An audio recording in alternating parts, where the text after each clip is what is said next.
Welcome to the Zandbergen Report, where wealth strategies and investment wisdom collide, featuring your distinguished host and certified financial planner, Bart Zandbergen. Welcome to the Zandbergen Report, showcase for wealth strategies and investment wisdom that's essential for our evolving world. I am your host, Bart Zandbergen. In the studio today, as usual, we have Paul. Paul, how are you doing today? I'm doing good. You have a long time returning. It's funny how there's a cycle. You know, those who were here in the early days find their way back eventually. Yeah, and I'm glad that I was able to rope him in. He's a busy guy. Good friend of mine, entrepreneur extraordinaire Armand Sadeghi. Armand, welcome to the show. Thanks for having me, Bart. It's really good to be here. Yeah, of course. I almost don't know where to start with you. There's so much shit you've done.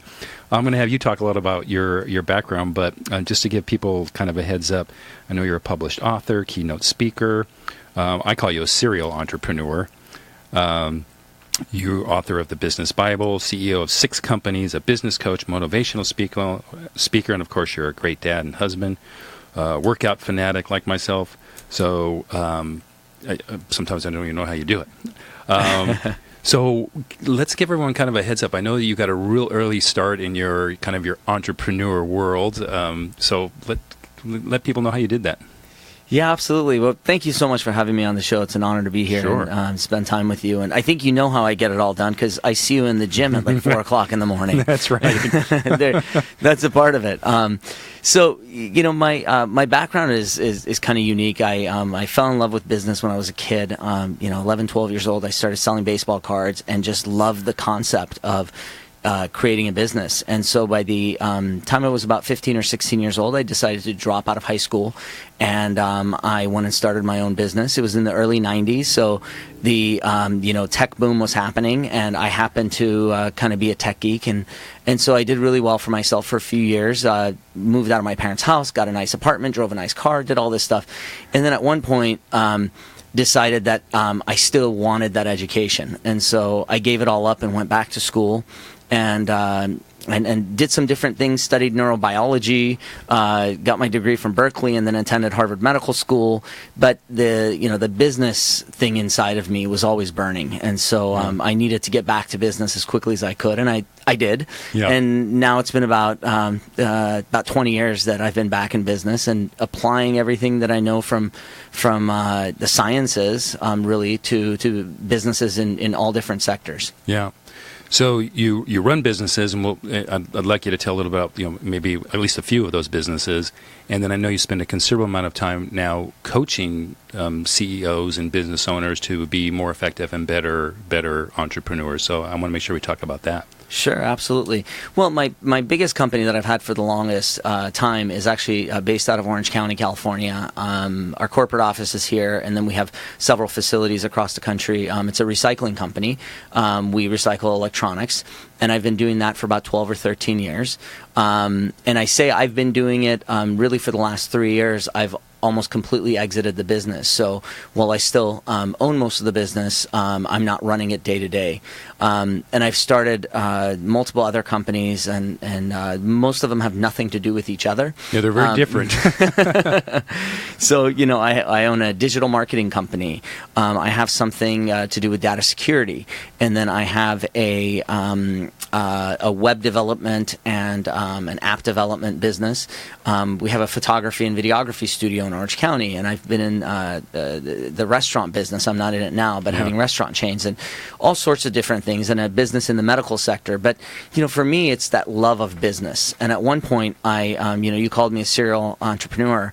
I am, but at one point, I realized that even that wasn't enough to keep the juices going. So I realized that, gosh, what I really love is I love solving problems, and I love solving problems in the business world. And so I decided what I wanted to do is advise other CEOs, because there are some brilliant CEOs out there in all kinds of businesses, and some of them are having issues in their business that they can't overcome on their own, and they really have no one to go to. And I became that guy, and it's just turned out to be such a joy for me, because on any given day I get to play with 2 or 3 or 4 different companies, and I'm working with brilliant people who can actually follow through with the guidance I give them. And based on the fact that I've started so many of my own companies, over a dozen, I have a lot of knowledge that I can pass on. So we talked about this the other day, and the companies that you work with, the companies that you own and still run, although so different, there's still a lot of similarities, right? You were talking to me about my business, and presumably it was the first time you really heard in depth about this type of business. You came back with all these, really good, solid ideas and strategies, and my assumption is, hey, it probably works in other businesses as well. You're not as unique as you think you are. Is that a fair statement? It's very true. Yeah, I mean, business is business, and what you find is that the issues that most CEOs are dealing with, whether they're a doctor who has a medical practice, or they're an attorney, or they're in the IT world, or they have a manufacturing company or an online business, they really are very much the same sorts of obstacles that you run into on a day-to-day basis. And a lot of it has to do with employees. And I work with people who have teams, right? That's where I really am able to make a huge difference. Is, a company that has 10, 20, 30, 40, 100, 200 employees. It's really when my impact is felt the most. And when you look at those businesses, the basics are the same. 80-90% of it is the same once you get past the sort of what's on the surface. So what a doctor does to run a medical practice with, let's say, 10 doctors and nurses and all this stuff, and what an attorney does in a legal practice, and what you do in an accounting practice, and a manufacturing plant, believe it or not, are not that different. Yeah, yeah. That's what I gathered when we last met.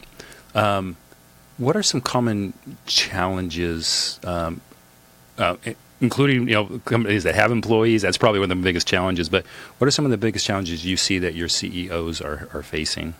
It's interesting. I'd say the number one thing that I see, and I have clients ranging from companies that are small as $2 or $3 million a year companies to $100 million companies and higher, and a couple of public ones. And it's amazing to see how few CEOs actually take the time to understand their financials. It's the ultimate scorecard for your business. Yeah. It's like asking LeBron James, what's the score in the game right now? It's the fourth quarter with 5 minutes to go, and having him look at you and say, well, I've never really read the scoreboard before.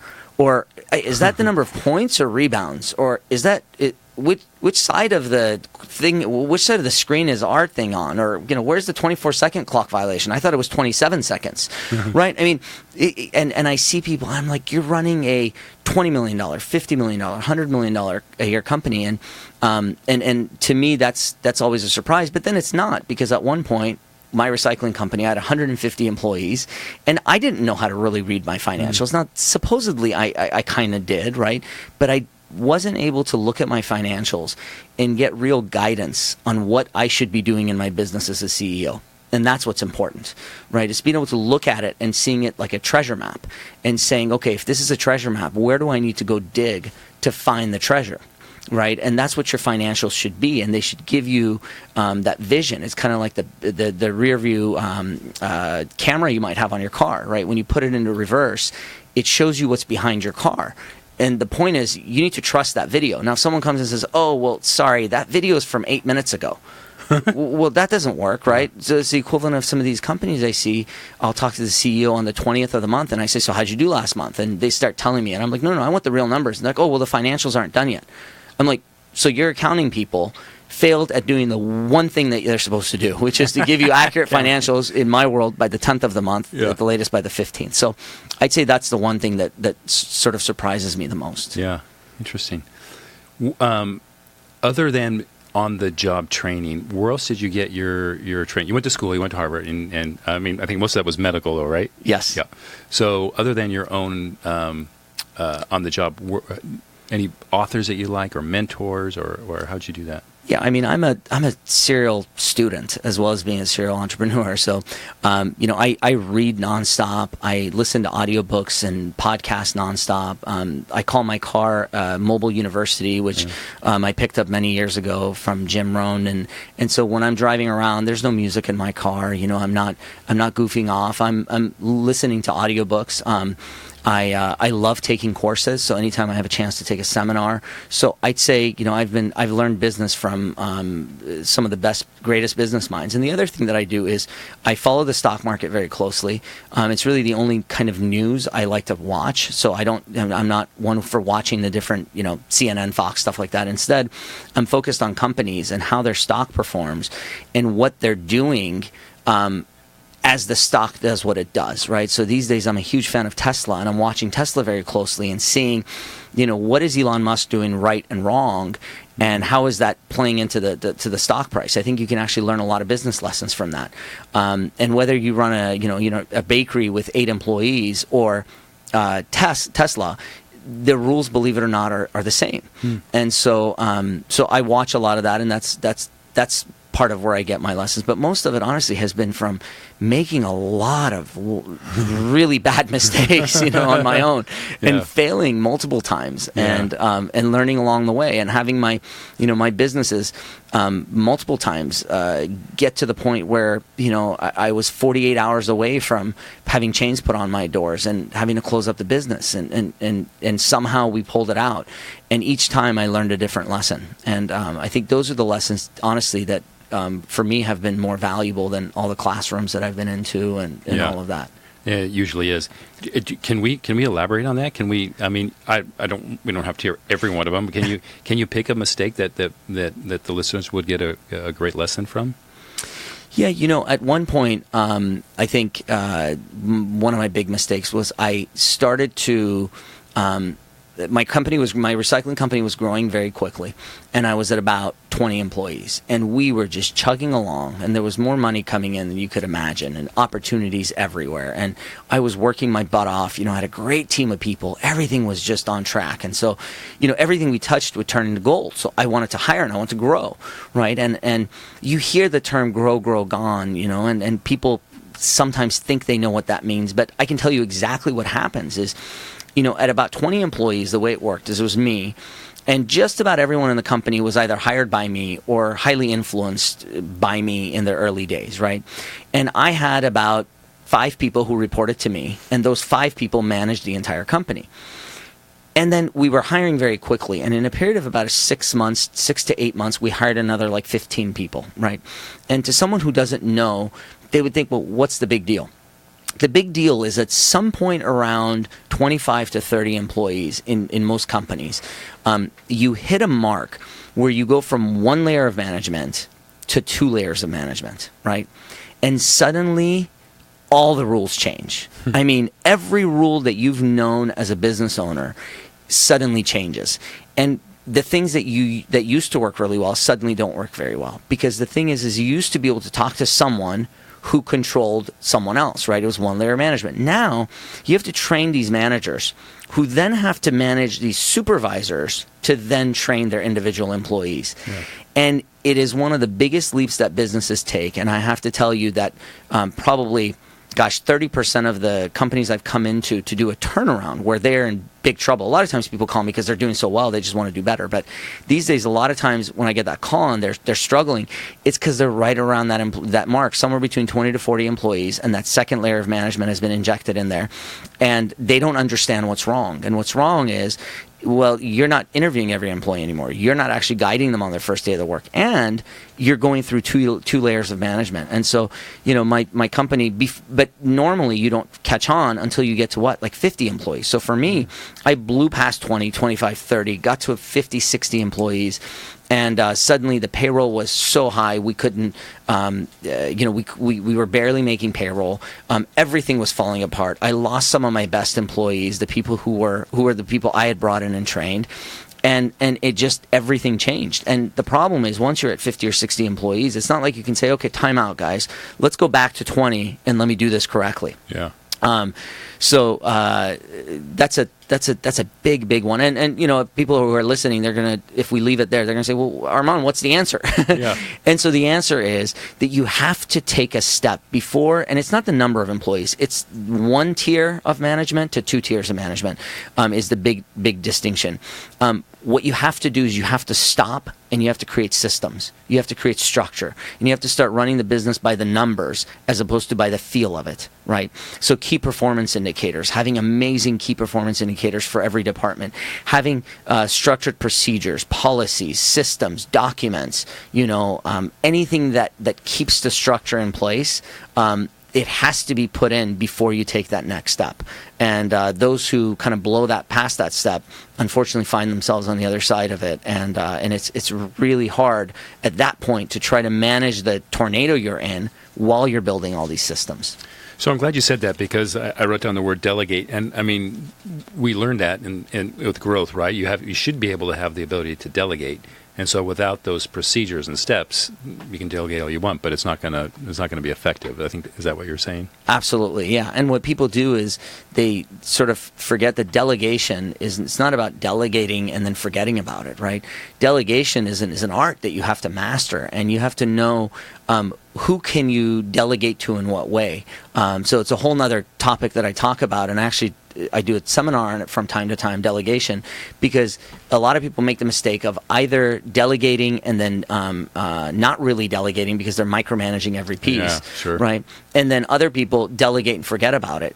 And they almost seem to be a part of their personality, when in reality, when you're delegating, you should determine how to delegate based on the person you're delegating to and the task at hand, right? So if I want, someone to go pick me up a sandwich, right, I can say, okay, I trust this person to pick up a sandwich, and, they kind of know my taste. So I say, hey, go get me a sandwich. That's enough, right?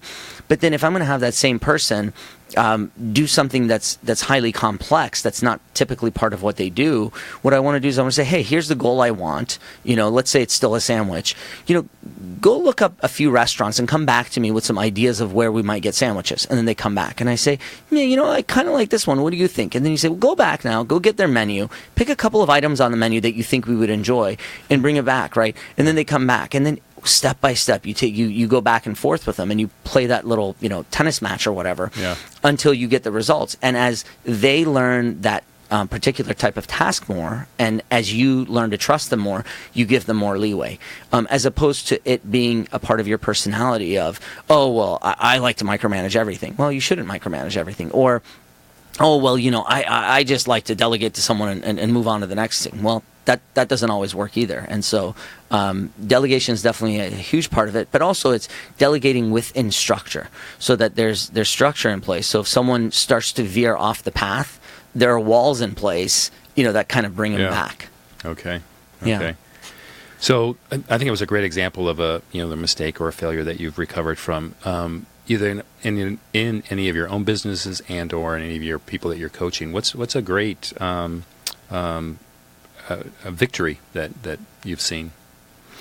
I mean, what I love to see is the thing that most business owners, most CEOs come to me, not because they're not making enough money. I have some clients who are there, but most of them, they're making plenty of money. But it's just that their business has taken over their lives, right? And it's just it's a lot of hours, it's a lot of pressure and things like that. And so what I love seeing are the people who come to me and they're at a certain place, and then 6 months or a year into working with me, I see these individuals go from there to working maybe half as much, right? So that they're actually enjoying what they're doing, yet they're making as much money and more. And where it comes from is it's a lot of hard work to get there. It's not like, I'm not one of these people who sells some, package that, guaranteed in 30 days you're going to, no, it's not like that. You're going to have to put in the hard work. You're going to have to make certain changes. But it's such a beautiful thing. And I have a couple of clients right now who've been with me for a while, and seeing some of them spending now 50% of their time traveling the world, and then noticing that while they're on their vacations, their businesses are making just as much money as when they're actually there. It's just such a beautiful thing to watch, and seeing them finally enjoy what they do. And I see this with a lot of doctors, actually, where they went into medicine because they love medicine, and then they started their own practice, and now here they are, not really enjoying any part of their practice. They're not enjoying being with patients because they're so focused on the business. And then when they're doing the business stuff, they're like, well, I don't know what I'm doing because I wasn't trained to do this. Yeah. And you see this with a lot of professionals. But once you get to that point that you have your life back and still have a business, it's an incredible feeling. Yeah, that would be great. who are some of your either podcasts you listen to or authors and books? I know you do a lot of the reading and audibles. Yeah, I'm kind of an old school guy, so books like How to Win Friends and Influence People. Classic. Yeah, what do you call it? Good to Great is one of my favorite business books of all time. Okay. There's a cool little book, Who Moved My Cheese? It's one of those quick reads that's always a good one for me, and I reserve that for people who are doing really well in their business or industry. And I'm like, I always slip that to them. I say, make sure you read this just in case someone moves your cheese. Yeah. But I'm into a lot of the classics. But then I'm constantly reading up on new stuff. And these days I read a lot of biographies because I've been learning so much from that as well, just sort of seeing the person as a whole, and I mentioned Tesla and Elon Musk. I just read his biography, and it was amazing. Steve Jobs, some of these things are such incredible lessons. Yeah. I think Timothy Ferriss does a good job of interviewing people, successful entrepreneurs and executives and celebrities or whomever, and I think he does a good job of pulling about all their traits and strengths and so forth. Exactly. That's another really good one, yeah. So I'm going to switch gears because this is something unusual. We're both gym rats, right? Just like Paul. We see Paul, super early in the morning. No, Paul's no, thumbs down. Are you talking about me? That Paul. But your workout routine is much different than most. What is you have a time allotment, don't you? Are you 20 minutes?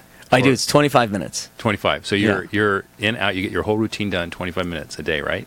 Yeah, that's, my whole thing is I got to figure out how to balance all this stuff, and you're in amazing shape, and, you have a great business, and you take care of family and all that. And I find myself, at one point in my life, I was working out 2 hours a day when I was a kid, and I've been an athlete my whole life. And I could do that, right?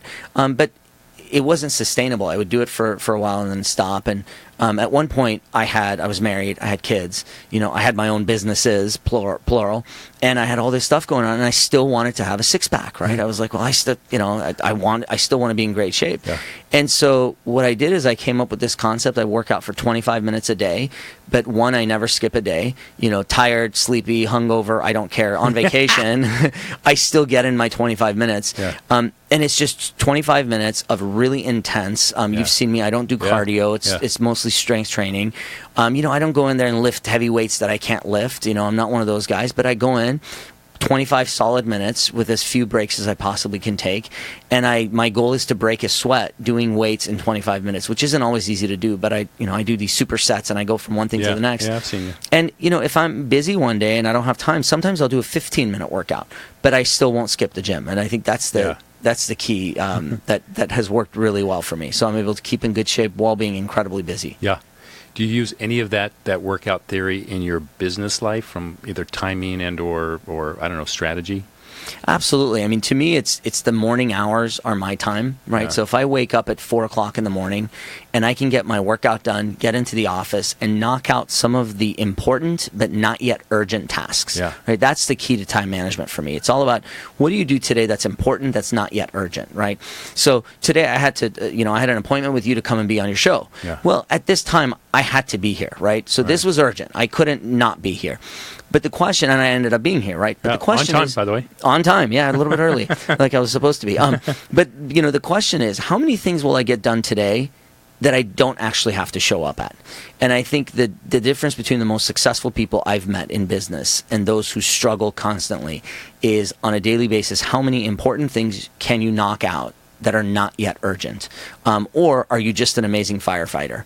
And by the way, that's another thing I find that happens with a lot of CEOs, is after a while, they become a firefighter. So they're just battling the next blaze that's broken out. And it's fires that other people are creating, and they're putting them out. And as you go to 20, 30, 40 employees, my goodness, right? Some of those fires become bigger and a lot more often. And so for me, those early morning hours are my time to knock out the things that are important but not yet urgent. And by 8 o'clock, when people are rolling into the office, I'm halfway through my day, and I've probably accomplished 90% of what I'm really going to get done for the day. Yeah. You and I joked about this the other day, and I'm as we've talked about, I'm a creature of habit. Same time, same thing. Do eat the same thing, all that. So there's been times where I'm leaving and I give you a hard time. Hey, you're 6:30. You're coming to the gym so late. You're like, I just worked for 3 hours. Well, isn't it nice though to have that kind of a peer group where someone's giving you a hard time for getting into the gym at 6:30 because you're late? Yeah, I think Paul's just barely thinking about waking up at 6:30. Not even close. Not even close. Maybe going to bed at 6:30. As we're getting close to the end of time, any takeaway tips that you would leave with our listeners that are, especially if they're, I don't know, either from a workout standpoint or they're entrepreneurs or CEOs? Yeah, I think if I could just sort of sum it all up, I think it's all about balance, but it's about the right kind of balance. People, a lot of times who talk about having balance in life, I feel are using that as an excuse to be lazy. But you can actually be an amazing father, an amazing husband or wife, an amazing business owner, and still keep in good shape and actually have fun, right? You can have all of that if you're truly committed and dedicated to achieving those things. And I think where it comes from is taking that same approach that you take to the areas of life where you're successful, right? So if a lot of folks listening to this show, maybe in the area of business or personal finances, they're finding that success. The key is, how do you apply that to your relationship and to your kids? And, what if you showed up to spend time with your kids as focused as you do when you show up to a board meeting, right? Yeah. Show up to board games as focused as you show up to board meetings. Yeah. And it's amazing because you don't have to play with kids for 8 hours. 20 minutes of your undivided attention on your hands and knees with them, if they're young enough, like mine are, is enough time for them to feel like you're an amazing dad. But so many of us, we lose sight of that and we're on our phones all the time and disconnected and we spend 4 hours, but at the end of the 4 hours, we got maybe 4 seconds of quality time. Yeah. Yeah, that's a good one. That's a really good tip. Okay, we're buttoning up towards the end. So I want to say, great having you on the show today. We could do several more shows. I think a lot more to cover. But one of the great things I get to do is ask my guests their kind of what we call our final thought question. And so could you share with us your ultimate lesson learned as your career as a serial entrepreneur?